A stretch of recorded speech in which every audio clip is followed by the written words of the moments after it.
আসসালামু আলাইকুম। সবাই কেমন আছেন? শুভ সকাল। সকালে নাস্তা বানাতে এসে মনে হলো যে ভিডিওটা আপনাদের সাথে শেয়ার করি। তো আজকে সকালে ছুটি ছিল আমার, তাই পরোটা বানাতে বসে গেলাম।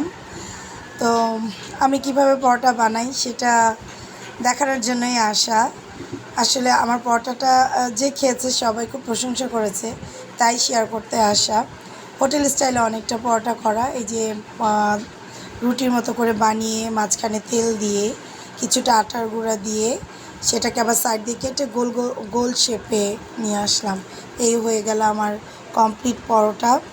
মানে এটা আসলে আমি আমার শাশুড়ির কাছ থেকে শিখেছিলাম। এবার চলেন ভেজে দেখি। এই প্রথমে পরোটাটাকে একটু এপিট ওপিট ভালো করে ভেজে তারপর তেল দিয়ে ভালো করে ভাজলে জিনিসটা অনেক মচমচা এবং সফট হয়, মানে খেতে অনেক মজা। আর ভিতরে যে চালের গুঁড়োটা দিয়েছি, মানে আটার গুঁড়োটা দিয়েছি, ওটা কিছুটা সময় পরোটাকে ভালো মচমচে রাখার জন্য, মানে খুব মজা লাগে। ওটা আপনারা করে দেখবেন আর কমেন্টস করবেন, শেয়ার করবেন, লাইক দিবেন, খুশি হব।